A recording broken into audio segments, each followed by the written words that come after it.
Estatuto do Idoso, sancionado em 2003, veio para ampliar os direitos dos cidadãos com mais de 60 anos, já previsto pela Lei de 1994, que instituiu a Política Nacional do Idoso.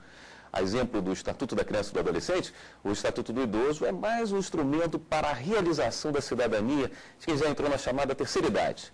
O idoso tem direito à liberdade, à dignidade, à saúde, a um meio ambiente de qualidade e cabe ao Estado, à sociedade e à família a responsabilidade pela proteção e garantia desses direitos. Agora, será que depois de quase 8 anos da sanção do Estatuto, os idosos estão sendo tratados com o devido respeito? Para debater o assunto, nós recebemos aqui no Fórum dessa semana Luiz César Fiuza, secretário executivo do Conselho dos Direitos do Idoso do Distrito Federal, e também Moacir Meirelles, secretário-geral da Confederação Brasileira de Aposentados e Pensionistas. Mas antes de dar início ao nosso debate, vamos assistir uma reportagem que a nossa equipe de jornalismo preparou sobre esse assunto. Vamos acompanhar. O envelhecimento é o reflexo do aumento da expectativa de vida. Uma pessoa que passa dos 60 anos é considerada idosa pela Organização Mundial da Saúde e entra também na chamada de terceira idade. No Brasil, os idosos representam mais de 8% da população, segundo o censo 2000 do IBGE. Para melhorar a qualidade de vida dessas pessoas, foi criado em 2003 o Estatuto do Idoso. O idoso ele tem assim, uma rede bastante grande de apoio e proteção que ele tem que conhecer no seu município, no seu estado, para buscar esse tipo de atendimento. Então, ele tem que procurar o Ministério Público da sua cidade, ele tem que procurar a Defensoria Pública, ele tem que procurar a Delegacia de Polícia. Nos municípios em que tem Conselho do Idoso, ele tem que ir lá fazer a denúncia, porque é um órgão competente para isso, mas ele tem que conhecer, para isso tem que ser divulgado. Os idosos até têm conhecimento, pelo menos o que frequento aqui, eu faço questão que eles levam o estatuto e leiam, se não souber, peça a neto, a filho, para que eles saibam os seus direitos. Só que realmente eles sabem dos direitos, mas não sabem cobrar, porque vai cobrar a quem? Não tem um órgão que é realmente que a gente vá buscar essa ajuda. Tem gente que parece que não teve nem pai, nem mãe, nem avô, nem avó, que não trata a gente como deve. Para proporcionar o bem-estar da pessoa idosa, o TJDFT, em parceria com a Defensoria Pública e o Ministério Público do Distrito Federal e Territórios, criaram a Central Judicial do Idoso, com o objetivo de fazer valer o Estatuto. Há 8 anos em vigor, o Estatuto do Idoso, criado para proteger a pessoa idosa, ainda é pouco conhecido e respeitado, principalmente nas esferas públicas, onde se concentra o maior número de reclamações. O objetivo da Central é o cumprimento desse Estatuto, dessa legislação tão nobre que se tem e pouco conhecida ou pouco divulgada ou até mesmo utilizada pelos operadores do direito e pela sociedade de um modo geral. Bom, o Estatuto do Idoso veio substituir a Política Nacional do Idoso. Eu acho que é uma unanimidade que tivemos avanços, não é? Foi uma melhoria a entrada do Estatuto do Idoso, não é verdade, Fiuza? É verdade.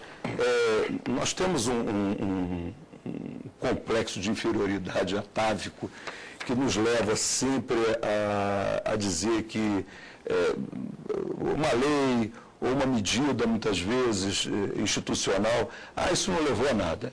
É evidente que nós temos muito que caminhar para podermos proporcionar aos idosos aquela série de direitos aos quais você se referiu.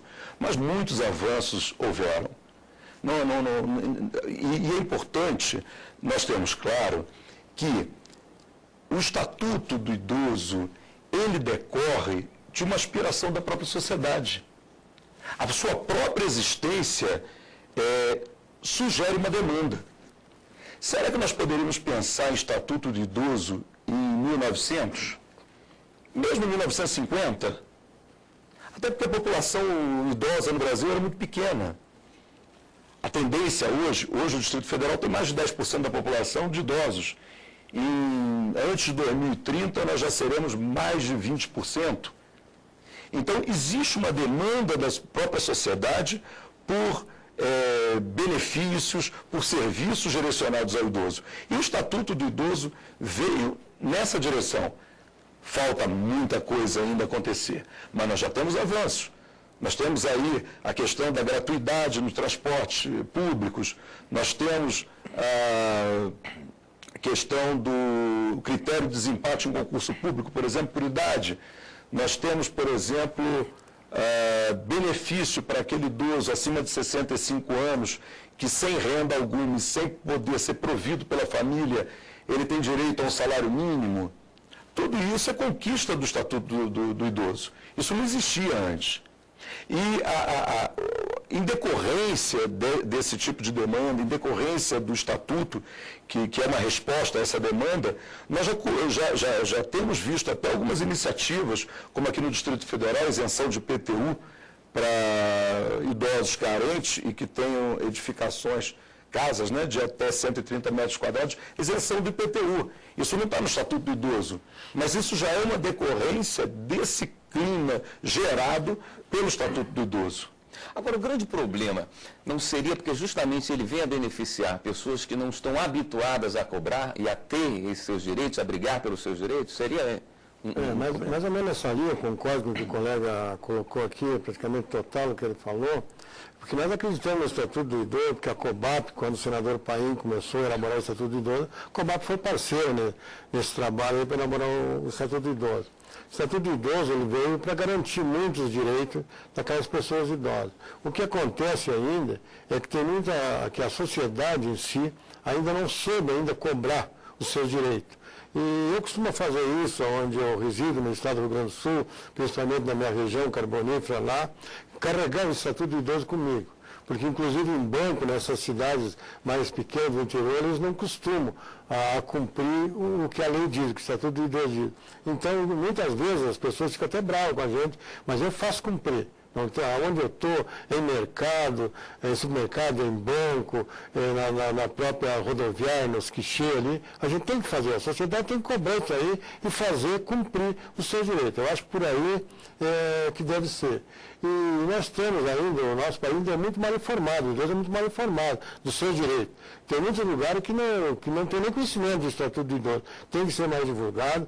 Eu acho que o próprio a federação mesmo, o governo federal, tem que elaborar mais exemplares e mandar para todos os cantos do Rio Grande do Sul, aliás, do país.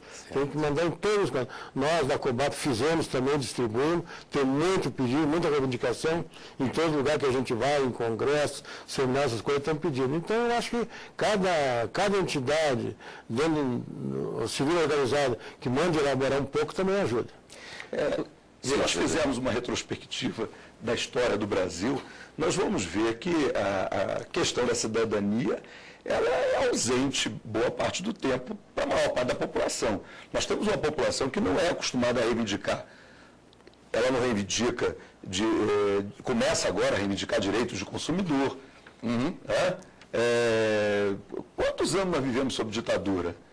Sob ditadura, se pegamos só o período republicano, República Velha, onde o voto era aberto, era controlado lá pelos coronéis, né? Ditadura do Estado Novo, ditadura de 64. Nós tivemos muito pouco espaço na história do Brasil para formar uma consciência cidadã. E isso, no caso dos idosos, não poderia ser diferente. Agora, para mudar culturalmente, precisa o idoso ter conhecimento dos seus direitos, cobrar os seus direitos e ser atendido, porque também se ele cobra e ele não é atendido, uma oportunidade, ele passa a não crer naquela legislação e vai tudo por água abaixo. Ele é atendido em todos esses pontos que constam no Estatuto do Idoso, por exemplo, a gratuidade na passagem, o desconto na passagem interestadual. Isso aí está valendo ou ele tem que recorrer, às vezes, ao judiciário para conseguir as passagens a que tem direito? Você me permite, antes de eu lhe responder, claro. O Moacir se referiu antes ao Estatuto do Idoso, que as pessoas não têm acesso. Para você ter uma noção, aqui no Conselho do Idoso do Distrito Federal, nesses últimos 15, 20 dias, eu recebi um ofício com papel timbrado, tá, do Estado do Amapá. Recebi um pedido via telefônico de um órgão, de alguém ligado aí, eu não anotei exatamente, né, porque foi pelo telefone, mas da Prefeitura de Belo Horizonte, pedindo se nós tínhamos algumas cópias que pudesse ceder. Então, por aí a gente vê a carência, né, e talvez até mesmo, eu diria, o descaso em relação à divulgação desse estatuto. Agora, respondendo a sua pergunta, se ele é atendido, olha, William, isso eu acho que vai variar muito de lugar, né? você vai ter localidades no interior do Brasil que você vai ter muito pouco a quem recorrer. Né? Eu já estive em localidades que, não só esses direitos, né? Nós estamos acostumados a ver na TV, mostrando cidades do interior, onde ninguém usa capacete, onde vão 4, 5 lá montados numa moto. Quer dizer, num lugar desses, onde uma coisa tão explícita quanto um indivíduo transitando com uma motocicleta, sem capacete, levando criança, levando mulher, filho, neto, se nem isso funciona, eu não vou acreditar que o estatuto esteja sendo cumprido. Mas eu acho que isso tem que ser um objeto de cobrança permanente. Por exemplo, se for aqui em Brasília, você tem a quem recorrer. Agora, você tem toda a razão quando foi falado, não, foi uma senhora ali na reportagem, quando falou, não sabia a quem recorrer. Não é que não tenha a quem recorrer. A própria defensora pública, por sinal hoje presidente do Conselho do Idoso, doutora Paula, que apareceu ali, ela falou, procura o Ministério Público, a Delegacia de Polícia e tal, ela elencou uma série de instituições que devem ser procuradas. Isso, inegavelmente, é um dificultador. Isso, inegavelmente, é um dificultador. Para o cidadão simples, é um dificultador. Para onde eu vou? Isso aqui é para a delegacia, isso aqui é para o Ministério Público, isso aqui é no Conselho do Idoso. Se chegar no Conselho do Idoso, nós daremos toda a orientação. Né? Mas essa diversidade de órgãos que podem ser buscados realmente representa um dificultador. Mas, por exemplo, no nosso caso aqui do Distrito Federal, nós temos como prestar essa assistência. Essa situação do esclarecimento, até o Fiso colocou uma coisa muito importante ali, tem que recorrer, claro, tem muitos que são mal informados, mas qualquer cidadão comum dentro da sociedade que vê uma irregularidade, maltratar o idoso, ele tem todo o dever de tomar as providências, claro. Ele mesmo ali. Isso aí que as pessoas têm que fazer. Eu acho que a sociedade civil organizada, o cidadão, tem que tomar parte disso aí para poder fazer valer mesmo. Porque eu acho que é um dos melhores projetos que teve hoje o Estatuto do Idoso. Só falta ser cumprido à risca ele. Porque aqui tem tudo dentro dele o que as pessoas necessitadas precisam, né? Principalmente o idoso.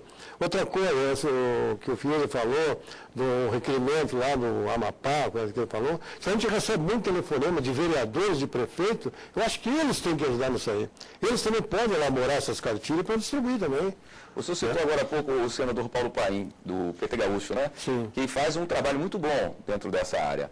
Como é que existe uma bancada do idoso no Legislativo, como tem dos agricultores, como tem dos evangélicos? Como é que é a representação de vocês? Não, não existe, eu vou te dar um exemplo, não existe. Se falar do idoso, mas a gente como dirigente da Federação dos Aposentados e Pensionistas de todo o país, a gente luta muito até para colocar uma bancada que defenda os aposentados e pensionistas. E a maioria dos aposentados e pensionistas são idosos, né? Então tiver a dificuldade, para a gente aprovar um projeto, é a maior dificuldade que tem. Mas graças a Deus nós temos um senador Paim que está sempre do nosso lado. Não é que ele esteja só do lado dos aposentados, pensionistas, ele está todo do lado daqueles mais desfavorecidos. Isso sempre ele está junto, e nós temos mais deputados, que nem o Arnaldo Faria de Sá, o Kleber Verde, e outros deputados, assim, é difícil a gente ter nome, porque a gente vai fazer injustiça e deixar alguns de fora. Mas os que pegam, mesmo que estão sempre do lado, é difícil. Eu ouvi falar da possibilidade de criação de um partido? A própria COBAP está tentando criar um partido, que é o PAI, o Partido de Pensionistas e Aposentados do Brasil, que é para tentar formar uma bancada mesmo do aposentado, para ver se há as condições melhores de reivindicar os nossos direitos.